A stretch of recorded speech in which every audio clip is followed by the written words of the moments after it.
ଛୋଟବେଳେ ଜନ୍ମଦିନର ଖୁସି ଗୋଟେ ଅଲଗା ପ୍ରକାର ଥାଏ।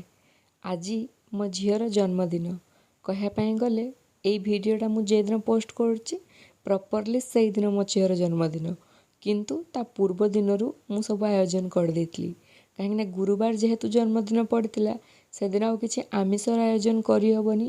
ଆଉ ମୋ ଝିଅକୁ ଆମିଷର ସବୁ ପ୍ରକାରର ଆଇଟମ୍ ବହୁତ ପସନ୍ଦ, କିନ୍ତୁ ନିରାମିଷକୁ ସେ ଏତେ କିଛି ପସନ୍ଦ କରେନି। ତ ସେଥିପାଇଁ ତା ପସନ୍ଦ ଯାହା ମୁଁ ତା ବାପାଙ୍କୁ କହିକି ସବୁ କିଛି ମଗାଇ ଦେଇଥିଲି। ତ ମାନେ ପ୍ରପରଲି କହିବା ପାଇଁ ଗଲେ 7 ପ୍ରକାରର ଆଇଟମ୍ ମୁଁ ବନେଇଥିଲି। ତ ସେଦିନ ଆଉ ମୋତେ ଭିଡ଼ିଓ ବନେଇବା ପାଇଁ କିମ୍ବା କୌଣସି କୁକିଂ ଭିଡ଼ିଓକୁ ସଜେଇକି ଗୁଛେଇକି ଆପଣଙ୍କୁ ପ୍ରେଜେଣ୍ଟ କରିବା ପାଇଁ ସେଦିନ ଆଉ ପେସେନ୍ସ ନଥିଲା। ତ ଯେମିତି ଆପଣମାନେ ଦେଖୁଛନ୍ତି ମୁଁ ଠିକ୍ ସେମିତି ହିଁ ଭିଡ଼ିଓ ମାନେ ପକାଇ ଦେଇଛି, କାହିଁକିନା 2 ପଟରେ ହିଁ ରୋଷେଇ ହେଉଥିଲା। ଆଉ ମାନେ ମୁଁ ଏତେ ଗୁଡ଼ା ରୋଷେଇ ଥିଲା ଯେ ସେଦିନ ମୋତେ ଆଉ ଗୋଟେ ଗୋଟେ କରିକି ଏଡ଼ିଟିଂ କରିବାର ଆଦୌ ବେଳ ନଥିଲା।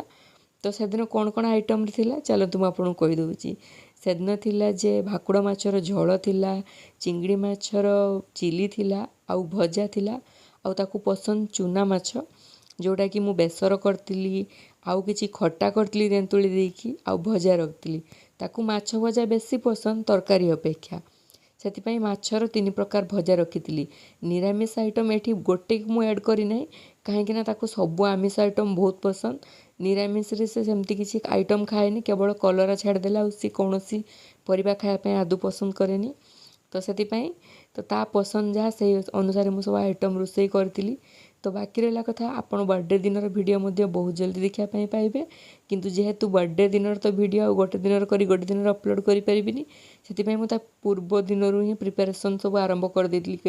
ମାନେ କ'ଣ କରିବି, କେମିତି ରୂପରେ ତାକୁ ପ୍ରେଜେଣ୍ଟ କରିବି, ସବୁ କିଛି ଭାବି ଦେଇଥିଲି। ତାକୁ ଆର୍ଲି ମର୍ଣ୍ଣିଂରୁ ହିଁ ତା ପସନ୍ଦର ସବୁ କିଛି ଆଇଟମ୍ ମିଳୁଛି।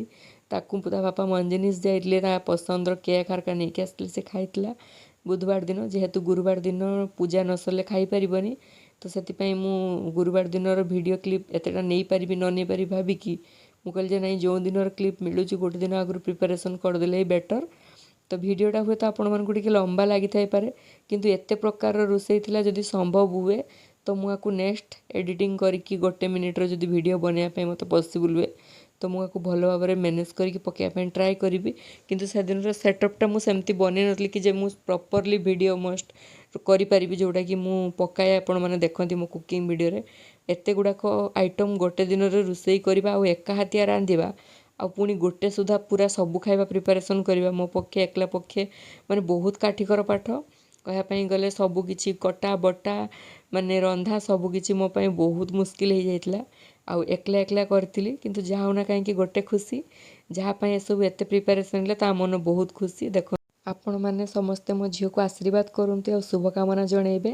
ତା ବାର୍ଥଡେ ଅଛି, ଯେମିତି ଏ ବର୍ଷଟି ତାର ଭଲରେ ଭଲରେ କଟୁ। Bye bye.